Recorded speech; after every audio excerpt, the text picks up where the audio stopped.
Good evening. Hope I am audible. Let me just confirm if it is getting streamed. Of course, it is getting streamed. Welcome back to Excel Academy's live uh, classes for CSEET. Today we'll be looking at economics and business environment.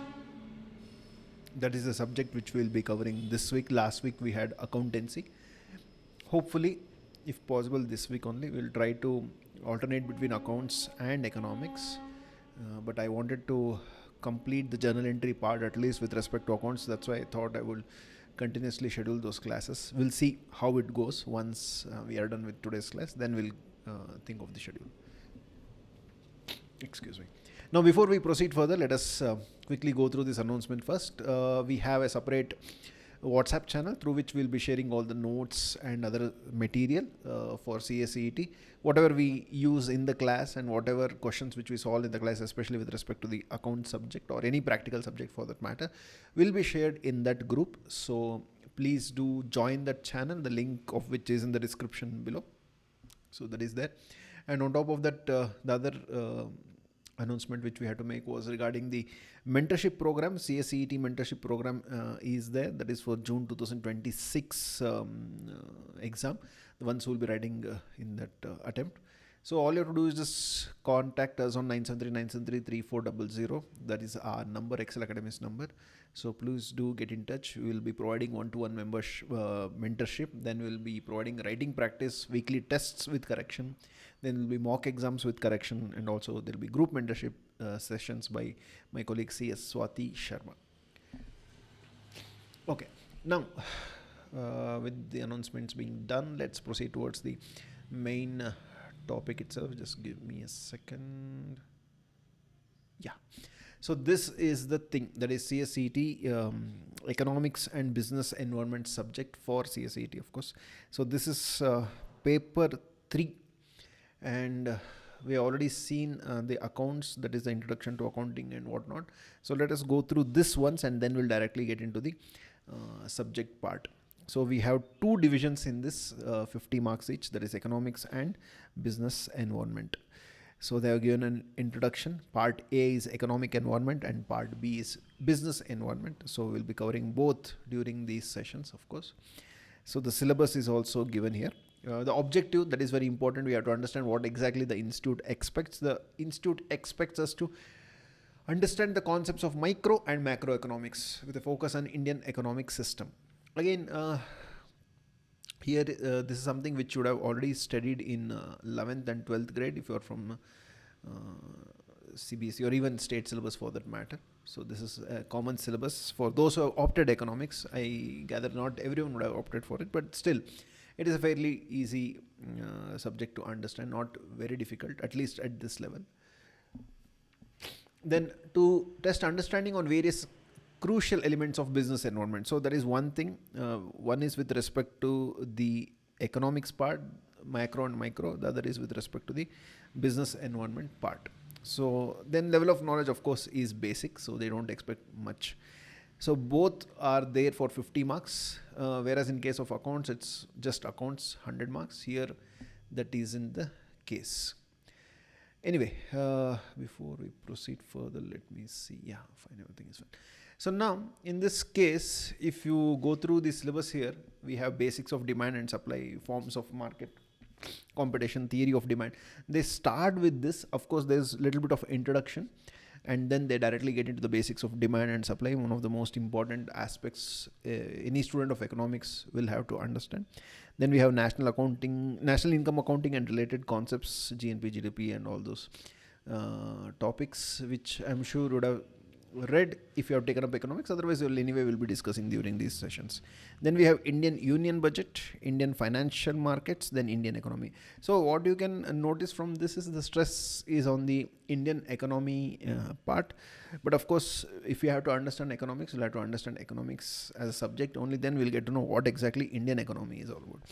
Then we have the business environment part, wherein we have the entrepreneurship scenario.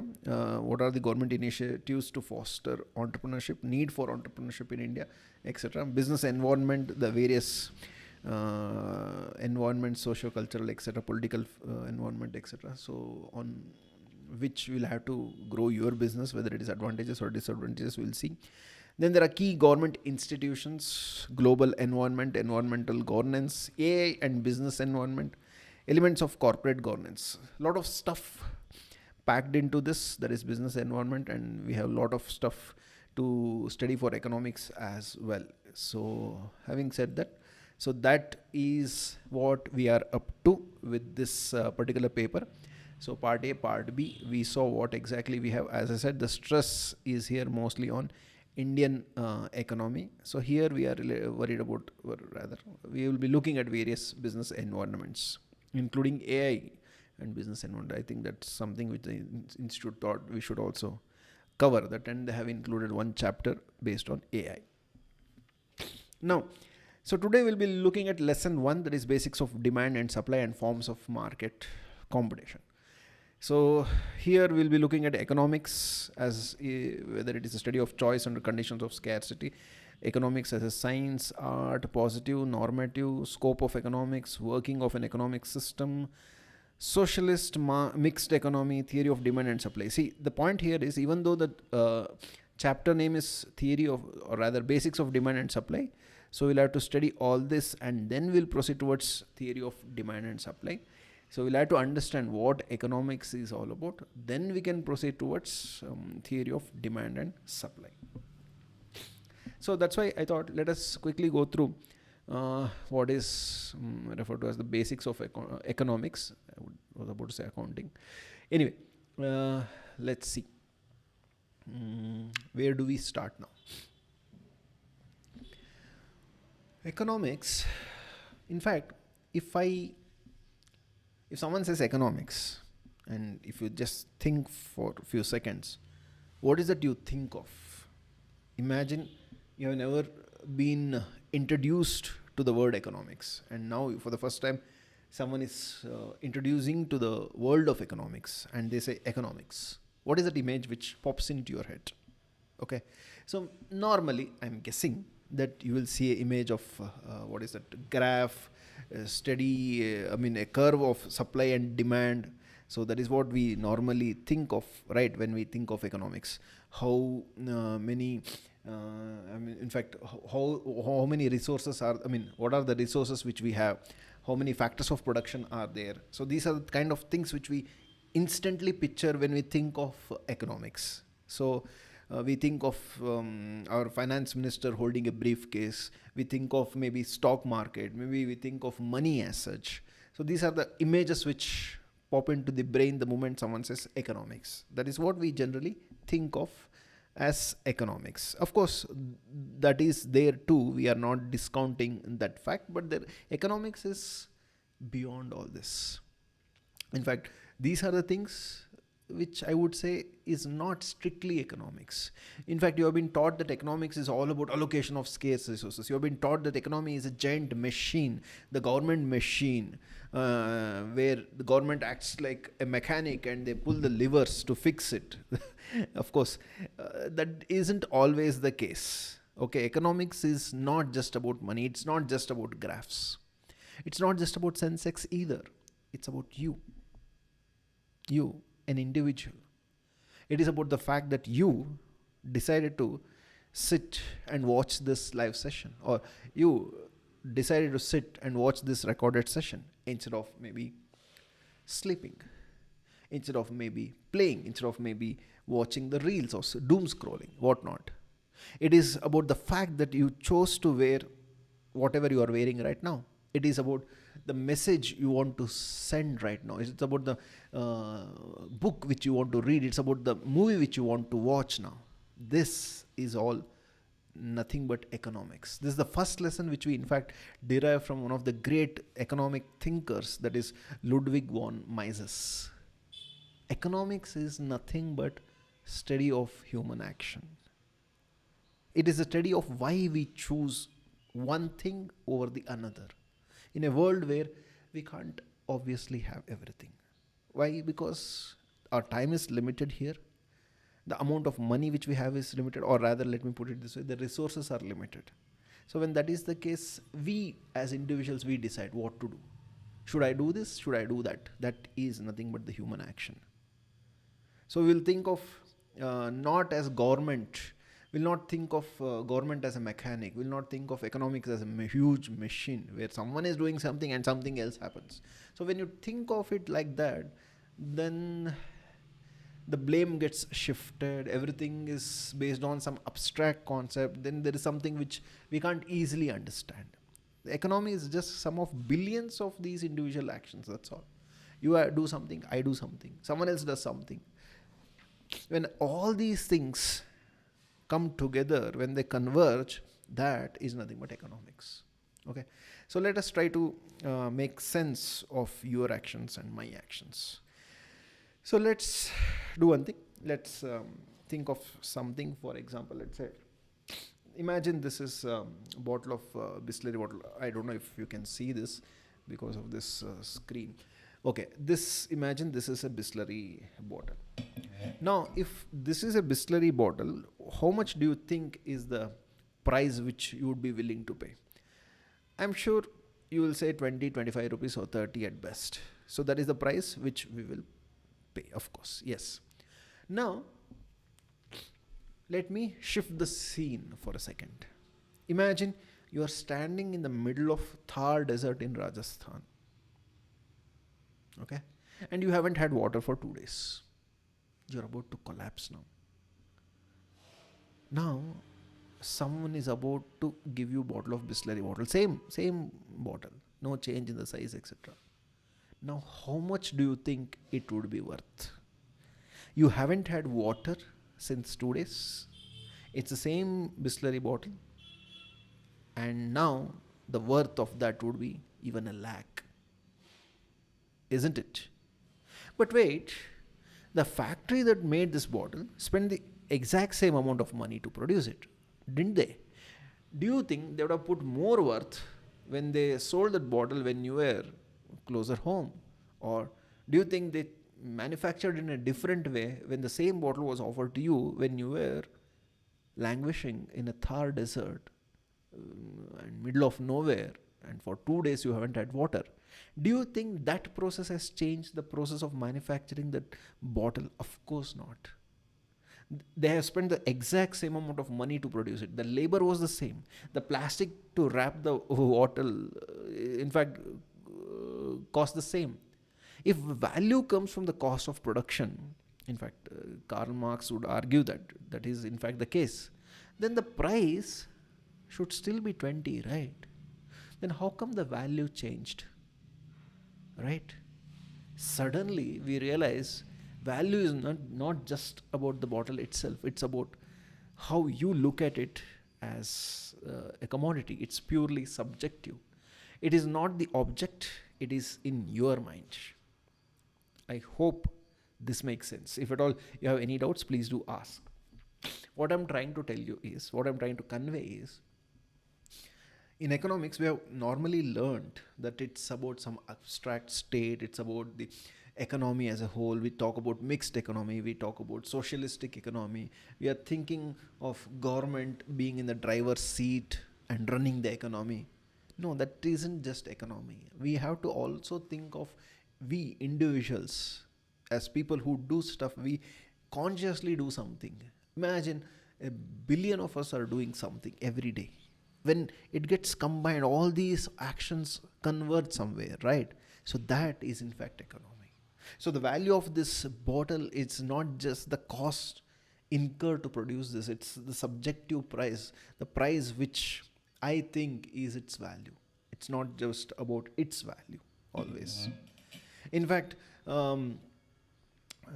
your parents might have promised you that if you qualify as a company secretary, maybe they will get you an iPhone and whatnot. Or maybe you would have asked for the same. Maybe you want that to be purchased for you, gifted.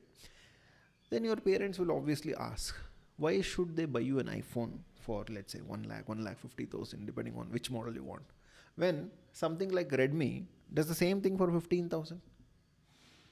You can send messages, you can use WhatsApp, you can take photos, you can browse and whatnot. A 15,000 Redmi phone will do all those things. And the battery in some cases will be much better. But yet, the iPhone worth rupees 1 or 1 lakh 50 is what you want. You don't want that Redmi phone of 15,000. On paper, your parents are definitely right when they say the Redmi phone will do the same thing. Of course, yes, the specs might be similar, but to an economist, especially if you look at it from the Austrian school of economics, you're not a robo calculating specs. You're not a robo calculating the specifications of each phone. You are a human being. You have individuality. You like that iMessage. You like that blue bubble, as they say. You value the status. You value the ecosystem of iPhone.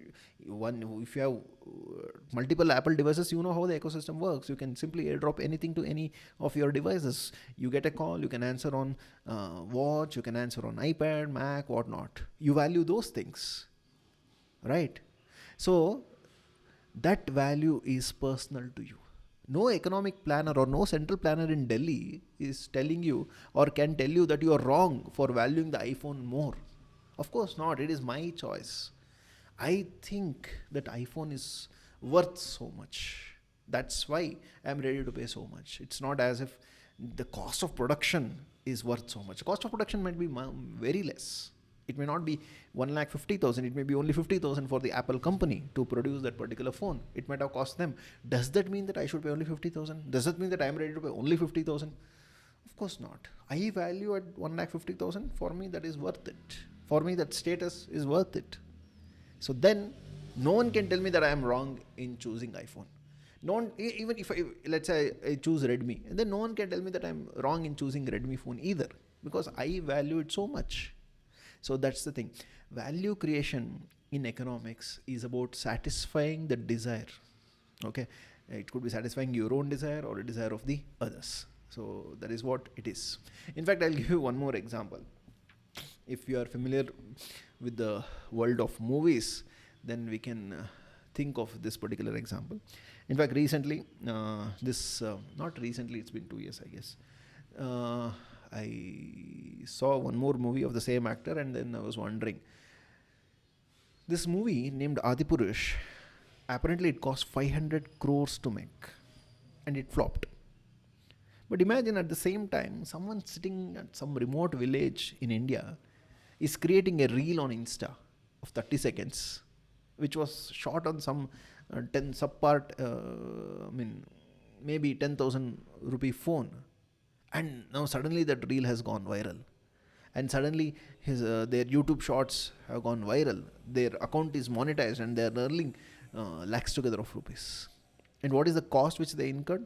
Even if you consider the phone cost, internet, etc., not more than 15,000 in total. But what is that they are earning lakhs together of rupees? Why? Because their reel went viral. Maybe they created some piece of music using their phone. Nowadays you can do that. And suddenly there is huge monetization and they are able to earn money because everyone is using their music to create reels. So now again they will get money out of that. So what we have to understand here, whereas in case of Adipurush, so many people, hundreds of people worked on that movie. They spent some 500 crores apparently, and yet the movie flopped. People didn't like that movie. So that means what? Hard work doesn't create value. Value creation is about satisfying the desires of others. So when you satisfy the desire of someone else, then they will value your work. Otherwise, why should they bother? No? There is nothing to do there. Okay. So that is what we understand in case of economics. We have to understand this. This is in fact the core of economics. If you understand this much, then it's easy for you to understand economics as a subject. Okay. So let us move ahead. I will not be, I'm just still in the introduction part. Okay. If you want me to just go to the lesson itself, let me just open that lesson.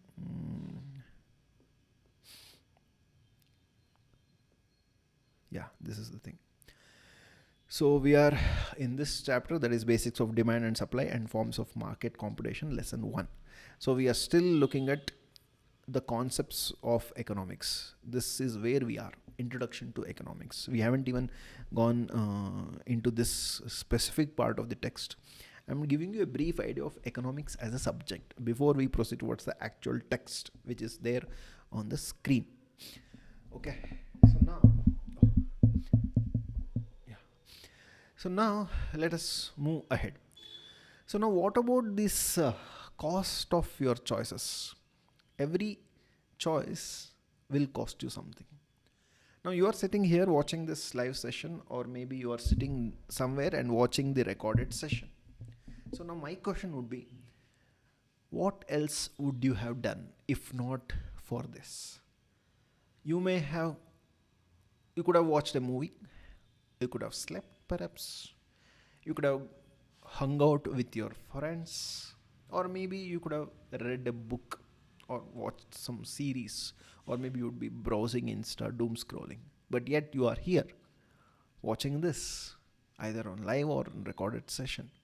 So now that is nothing but the opportunity cost, because you are letting go one opportunity for the sake of this.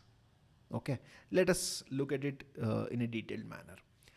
Now we desire things. When we desire things, we have to make choices, and every choice unfortunately has a cost. But in economics, that cost isn't just some price tag. For example, uh, think of these science students, especially the ones who prepare for JEE, NEET, etc. You know what they do? They go to quota, right? Okay. So you have, I'm sure, many of your friends who are preparing for JEE or NEET in quota right now, because that's where most students end up going to, so that they can get a good shot, because quota is known to have lots of coaching centers who can coach you for JEE or NEET exams. Okay. So now what is the cost of going to quota for 2 years? Because you have to be there for 2 years.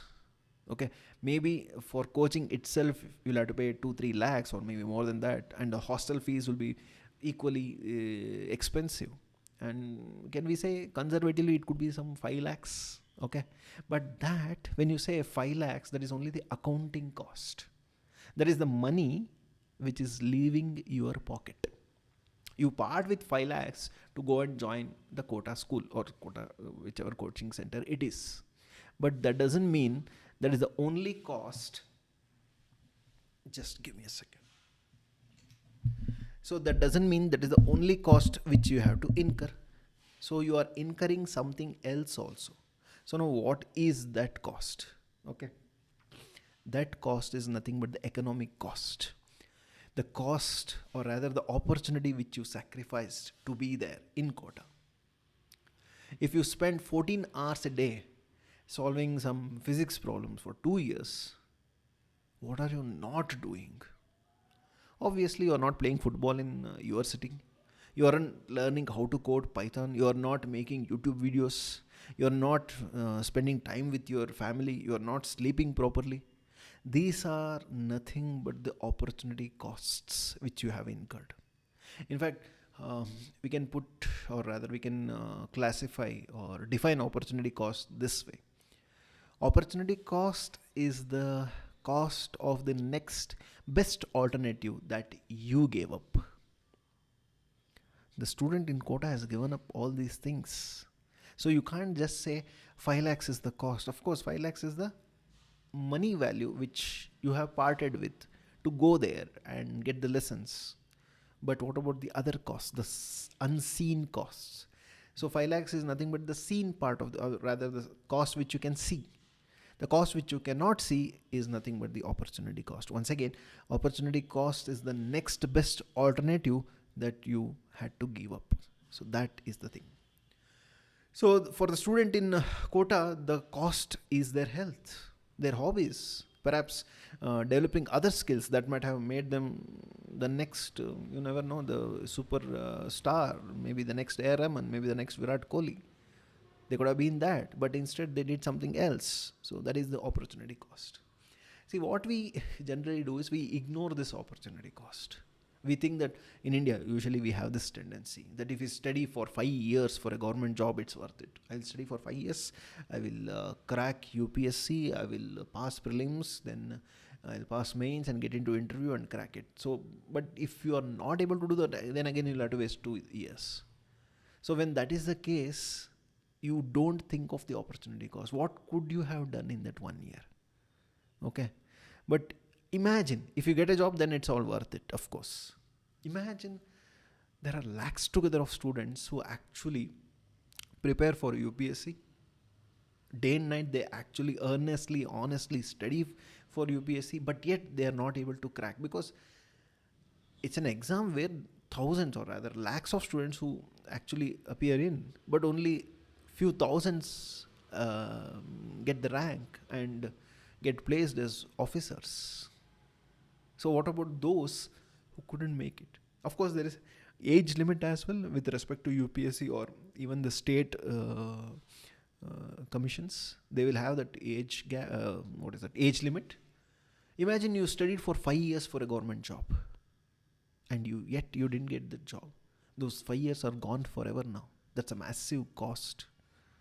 So now, here, what I want to point you towards is, don't just read the Indian economics textbooks. Don't just read Indian economy like what the institute has prescribed here, because when you do that, you are limiting your economics viewpoint. Our textbooks, including the one which is on the screen, is mostly outdated. We, unfortunately, even after so many years, we still don't study anything related to Austrian economists. In fact, they remind us that costs are forward looking. Once you have spent time, it's a sunk cost. You can't get it back. You must only look forward. That is what they say. Okay. So now, for example, if someone asks you, what is it you have done in the last 2 years? You can say, of course, I did that, you did this, etc., etc., etc. But now we are forward looking. We are, whatever we have done, we have done. That's it. Maybe we would have succeeded. Maybe we have succeeded. Maybe we have not succeeded. But we can't just keep on looking at the past. We have to even look forward. Of course, opportunity cost will come into picture, but that doesn't mean that we stop there. We have to understand that too, but at the same time, we have to proceed further too. No, we can't ignore that fact. So that's why we have to understand Austrian economics or Austrian school of economics too. So we'll be looking at things in the future, the things which we can do, not just worry about the sunk cost, something which has already happened. Okay.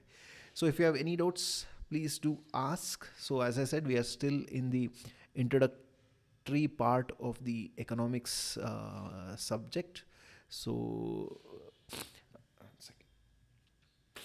okay, so if you have any doubts, you can always ping. The chat window is something which I constantly monitor. So let me just take a break of a minute and then we'll resume.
Okay, we are back.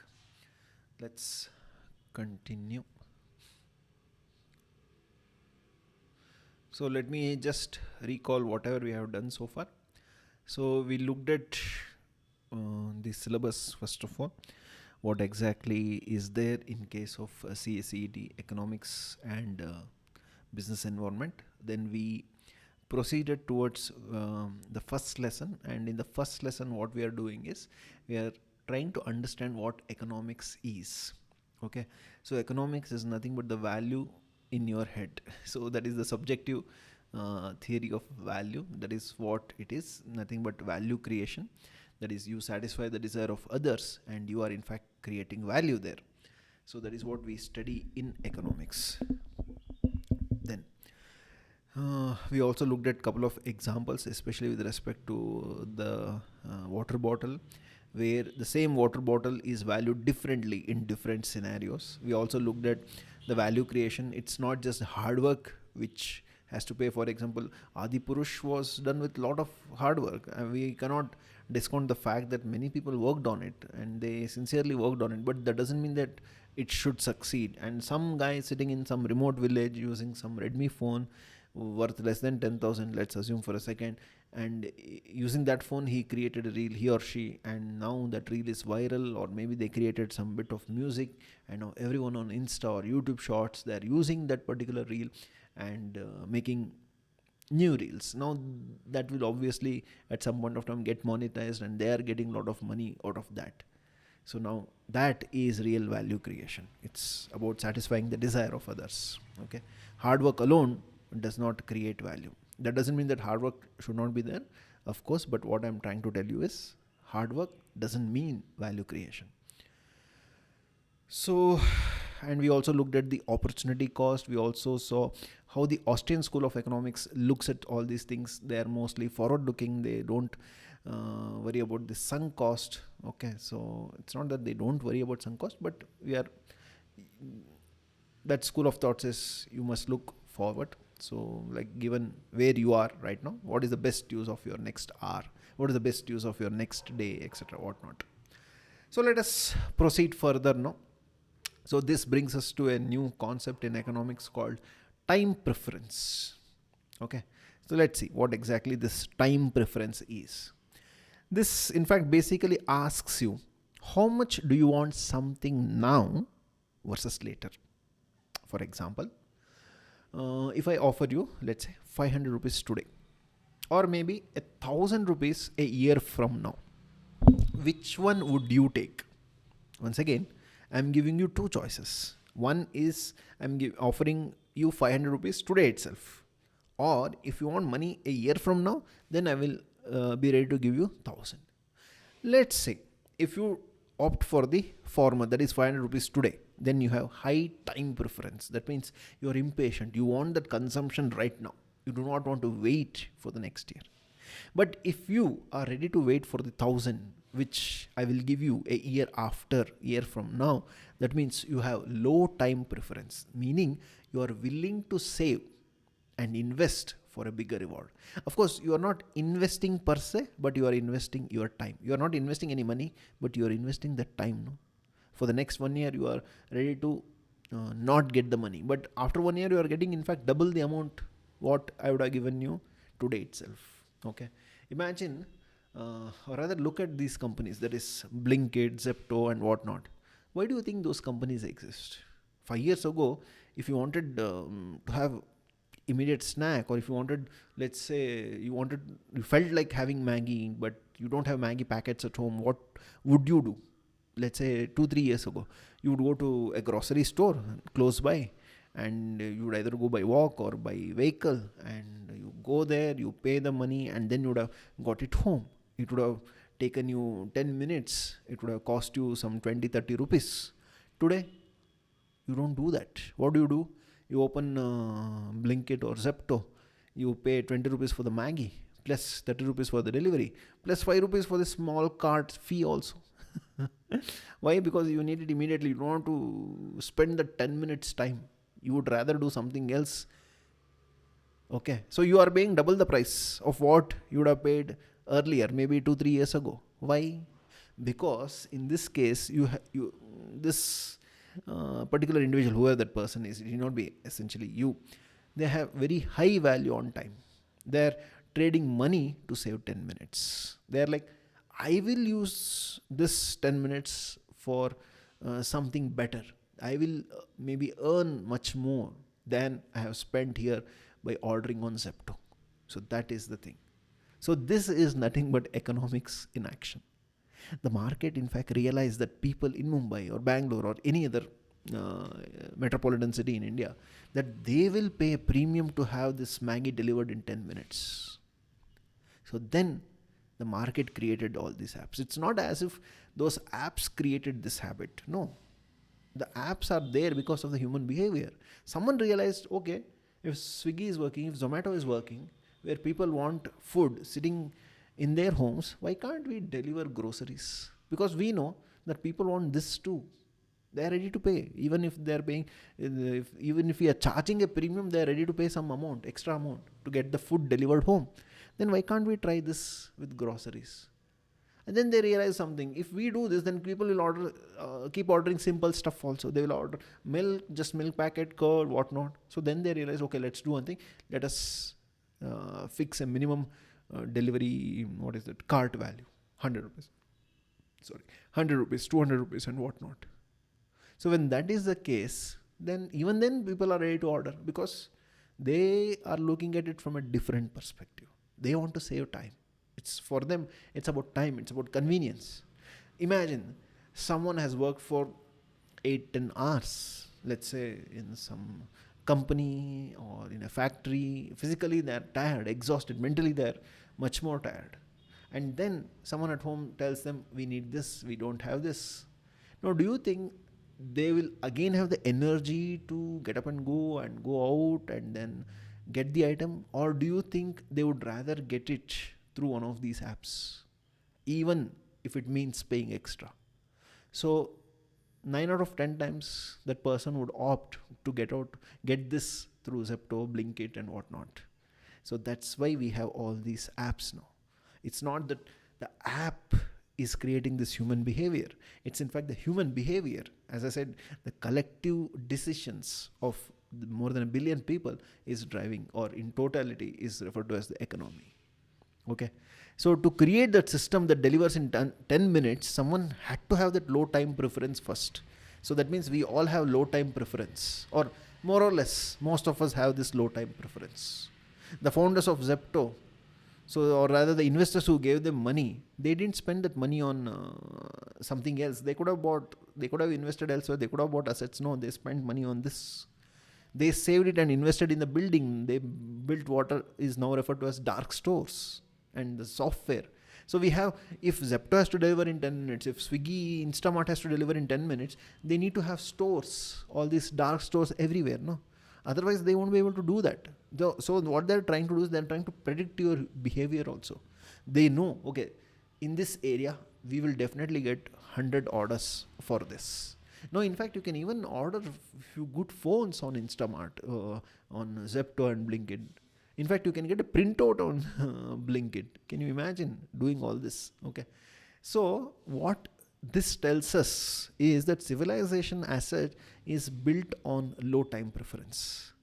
It is built by the people delaying, but it is the civilization, but it is built by the people delaying gratification today to build a better machine for tomorrow. That means the founders of these apps, they realize that human behavior works this way.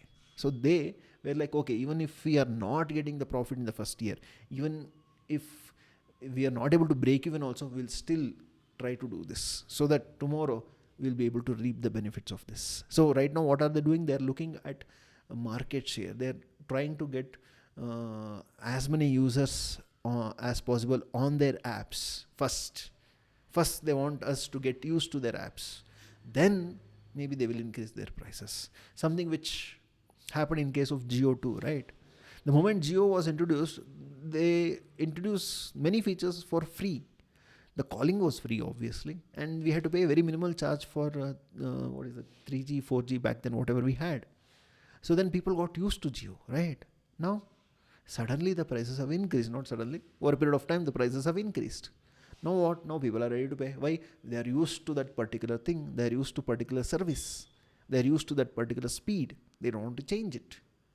And in fact, it's a different story that we have a kind of duopoly here in case of telecom service provider. One we have Airtel, the other we have Jio. The third player hardly exists. We have, of course, you can say V is there, but V is there theoretically. But on paper, V is there. But practically, these two have kind of captured the market. So that's a different thing. We'll come to that later. Okay. So that is about the time preference, the 10-minute economy which we have. So I wanted to touch upon that too. So this is also economics, right? This is not something which is unrelated to economics. This is also, this is the reason why we have to study economics. Anyway, let's move further to a different topic. The chaos. Okay. Now, let me ask you a question. Who feeds Mumbai? Imagine a big city. It need not be only Mumbai. It could be Hyderabad, Chennai, or whichever city you are from. Who feeds Chennai? Every day, some 10 people million in Chennai eat lunch. Who plans this? Is there a minister for lunch? Is there someone who says, okay, today is Monday. Monday, Ashok will eat sambar and Priya will eat rasam, whatnot. Do you think there is a minister who plans all this? Of course not. No. If in fact the government had tried to plan lunch for 10 million people of Chennai, half of them would starve and other half would get the wrong order. So then you'd be complaining to the government. We haven't received the order, we have received some other order which we didn't order at all. Okay. Yet, without there being a central planner, is there a central planner? Is there a minister for lunch? Of course not. Without that there being such a minister, we still are able to eat. Everyone eats. Think of the Mumbai Dabbawalas. They deliver around 2 lakh lunch boxes every day. In fact, many organizations have done some case studies, research on them. They have 6 sigma accuracy rate. That means that they make one mistake in every 6 million deliveries. Imagine 6 million means 60 lakh deliveries. In those 60 lakh deliveries, they make only one mistake. Do they have a CEO? Obviously not. Do they have a complex computer algorithm? No way. Do they have government licenses to be monopoly? No, of course not. They use a simple system of codes, colors, and numbers painted on the tiffin box. Everyone acts in their own self-interest to earn a living. And the result is nothing but a perfect system of order. In fact, this is referred to as spontaneous order, as termed by Friedrich Hayek, a Nobel Prize winner from Austrian School of Economics. Okay, so Hayek, I hope I'm pronouncing his name right. Hayek realized something profound. What? That no single person, no matter how smart, no matter if they are from IIT or IAS, IIM, whatnot, has all the knowledge in the world. The knowledge of which, for example, the knowledge of which route is faster today because of traffic is known only to the local dabbawala. Even the Prime Minister won't know. So they know, okay, today is Monday, we should take this route. Today is Tuesday, maybe we should take this route. Today is Wednesday, there is some kind of function going on there, so we'll have to avoid this route. So who is doing all this? The local dabbawala are better prepared to deliver this. They know what to do. So when that is the case, we'll have to rely on this concept called as spontaneous order. So this is a term which was coined by Hayek. In fact, he was the Nobel Prize winner, as I said earlier, from the Austrian School of Economics. Okay. So when we try to central plan an economy, we fail. In fact, most countries, we have this central plan, especially in India, because since the whole subject is about Indian economy as such. So we have to also look at the way Indian economy is planned. Ours is centrally planned. The Union Minister for Finance, they come out with a budget, union budget. It's not state budget, right? Union, it is for all this union of states. But yet, we fail because the planner doesn't have this kind of dispersed knowledge. Okay. See, in fact, you can ask your parents or rather grandparents, okay, the ones who know about this. What we back then had was license Raj in India. Imagine if you have to listen to radio in 1980, you needed to have a radio license. Can you imagine such a scenario now? Someone has to listen to FM. Back then FM was not there, but still we had radios. Of course, we had all India radio stations in many big cities. But if you had to listen to that, you need to have a radio license. If you had to buy a TV, you need to have a TV license. If you wanted some scooter, let's say Bajaj Chetak was very popular back then. Let's assume that you are buying that scooter in 1980. You had to book it and wait for years together for delivery. Why? Because the government decided exactly how many scooters Bajaj was allowed to make. And if you had to book a telephone, you had to get a telephone connection, then it's gone case only. You never knew when you would get the telephone. So that was nothing but license Raj. The government thought that they knew better. We are the government, we know how to run the country, we know better than the market. They thought they were preventing waste. Instead, they were creating what is known as scarcity. Only in 1991, that is when we removed all this license raj and stupid controls, that spontaneous order of the market took over. Today, no one waits for 10 years for a scooter. No way. You can walk into any of the showrooms and get a scooter in 10 minutes. So there is no, at best, you might have to wait for a week or two in some cases. But otherwise, you are getting it instantly. Imagine this. Imagine a country where we had to wait for few years to get a particular model of two-wheeler, that too. Okay. So that's why spontaneous order as a concept is so important. Okay, that's about that. Let's move on to the next interesting concept. Here I would like to introduce you to a particular economist from India and an entrepreneur too, B.R. Shenoy. Okay, so of course you won't find him. In the 1950s, when India was designing its second 5-year plan, everyone said that the government must control all the big industries. That's, if you look at our plans, you will know. But Mr. Shenoy was the only economist who wrote a note of dissent. He said, if you try to plan everything like you are, you will strip the common man of his freedom. You will create inflation that hurts the poor. You will create a dictatorship of bureaucracy. Unfortunately, in spite of the note of dissent, which was so much on point, he was ignored. But he was right. And unfortunately, we took 40 years to realize that he was right. Mr. Shenoy was the champion of entrepreneur. Okay, in your textbooks you read that entrepreneur is someone who just takes risks. Okay, so he took that risk. Mr. Shenoy took that risk of dissenting with all the others. Okay, so he believed that we had to have an open economy, but yet we didn't have that open economy. We had closed economy for so many years and we suffered a lot, and today we are at least 20-25 years behind countries like China. Why? Because ours was a closed economy for so long.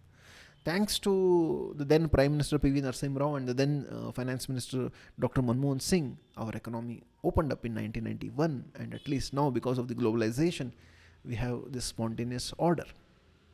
Okay. So, to conclude, let us try to conclude this particular introductory session of economics. What is the takeaway for you?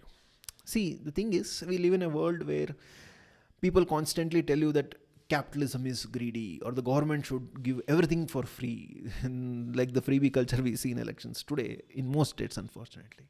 But remember the unseen cost. Every time the government gives a free bus ride or free electricity, where do you think the government is getting that money from? It is the taxes which you pay and I pay. Do you think they will be able to print money? Of course, that doesn't make any sense, because it will be simply creating inflation. So there is no free lunch in economics. If you are getting something for free, someone somewhere else, most likely you, is paying for that, and paying for that more, in fact. See, in a free market, the citizen is the boss. We are the ones who decide what is that we want to buy, what is that we don't want to buy. The moment the state, that is the government, gives something for free, then they are telling us that you take this for free. But that free is actually not free. We are in fact paying more than what it would otherwise cost. Okay. So don't look at economics as a boring subject of graphs. Look at it like a toolkit for your life. Understand its subjective value. Calculate your opportunity cost. Don't worry only about the opportunity cost at the same time, and also think of the sunk cost and look at the future. Okay. So have low time preference, invest in yourself, and never underestimate the power of human action. Okay. So with that, I'll conclude the first session of economics. We are only at the introductory level. So I just wanted to tell you what this economics is all about as a subject. So that is the thing.